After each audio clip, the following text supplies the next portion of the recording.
नजस की दो किस्में हैं। पहली किस्म ऐसी चीज़ें हैं कि वो खुद नजस हैं, जिनको नापाकी और निजासत कहते हैं। जैसे शराब है, ये खुद नजस है, पाखाना, गोबर, ऐसी चीज़ें जब तक अपनी असली हालत को छोड़कर कुछ और ना हो जाए पाक नहीं हो सकती। शराब जब तक शराब है नजस ही रहेगी, और अगर शराब सिरका बन जाए तो अब शराब पाक हो जाएगी। या उपला बन जाए, ये ईंधन के लिए गोबर के सुखाए हुए थापे को कहते हैं उपला। उपला जो है ये जब तक राख ना हो जाए, जब तक वो गोबर है नापाक है। जब वो गोबर जल कर राख बन गया, उपला बन गया, जल गया, तो अब वो पाक है, ये राख हो जाएगी, तो ये राख पाक है। दूसरी किस्म ऐसी चीज़ें हैं कि जो खुद तो नजस नहीं है, लेकिन निजासत के लगने से वो नापाक हो जाती है। खुद पाक है लेकिन निजासत गई है, जैसे पानी है या दूध है, एक कतरा पेशाब का चला गया दूध में या नापाकी का चला गया, सारा नापाक हो गया, सारा पानी नापाक हो गया। जैसे कपड़े पर शराब लग गई तो अब कपड़ा नजस हो गया। ऐसी चीज़ों के पाक करने के कई तरीके हैं। बाज़ चीज़ें धोने से पाक होती हैं, बाज़ सूखने से पाक होती हैं, बाज़ रगड़ने से पूंछने से पाक होती हैं, बाज़ जलने से पाक होंगी, बाज़ दबागत और ज़बा से पाक होंगी। पानी के सिवा दूसरी पाक करने वाली चीज़ें हैं। पाक पानी और हर पाक पतली बहने वाली चीज़ जिससे निजासत दूर हो सके, उससे नापाक चीज़ों को पाक कर सकते हैं। जैसे सिरका, सिरके से पाक कर सकते हैं, गुलाब के पानी से पाक कर सकते हैं, चाय के पानी से पाक कर सकते हैं, केले का पानी इससे पाक कर सकते हैं, वगैरह वगैरह।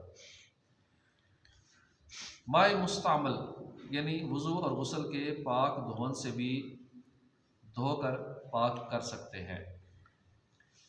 थूक से अगर निजासत दूर हो जाए तो उससे भी चीज़ पाक हो जाएगी।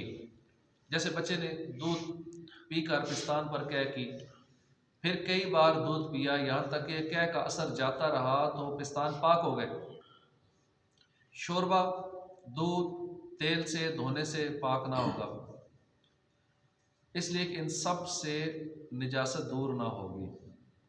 निजासत अगर दलदार है, जैसे पखाना, गोबर, खून वगैरह, तो धोने में कोई गिनती की शर्त नहीं, बल्कि उसको दूर करना ज़रूरी है।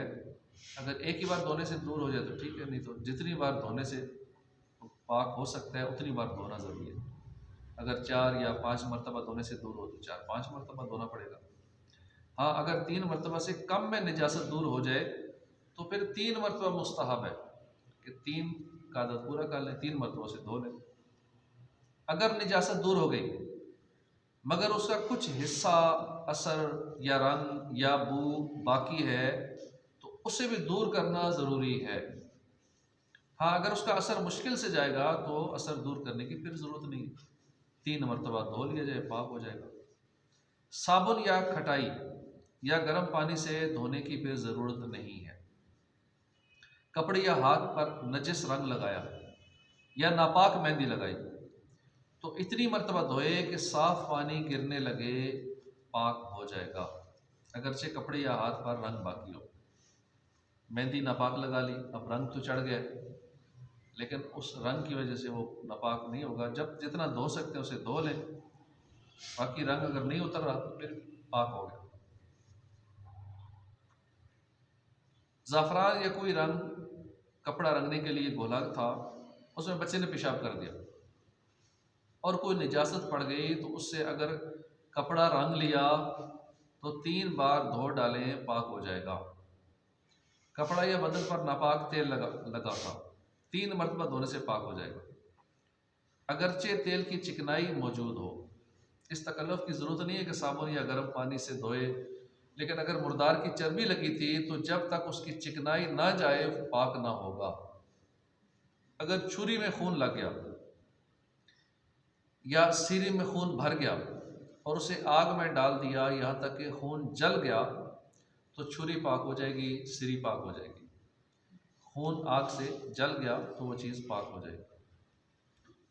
इसी तरह निजासत की और भी काफ़ी सारे मसाइल हैं कि कितना निचोड़ेंगे, फिर जो चीज़ नहीं निचड़ सकती उसका क्या तरीक़ाकार है, आईना नापाक हो जाए उसका क्या तरीका है, लोहे तांबी चीनी वगैरह के बर्तन या दीगर इस तरह का सामान नापाक हो जाए उसको कैसे पाक करना है, खाल नापाक हो गई है उसको क्या तरीका है, शहद नापाक हो गया है उसे क्या तरीका पाक करने का, इसी तरह तेल घी में निजासत गिर गई उसे कैसे पाक करेंगे। तो इस तरह के और काफ़ी सारे निजासत के मसाइल हैं जिन इंशाअल्लाह अगले दर्स में सीखेंगे। अल्लाह पाक हमें ये फ़र्ज़ उलूम सीखने की तौफ़ीक़ अता फ़रमाए। आमीन बिजाह नबील आमीन सल्लल्लाहु अलैहि वसल्लम।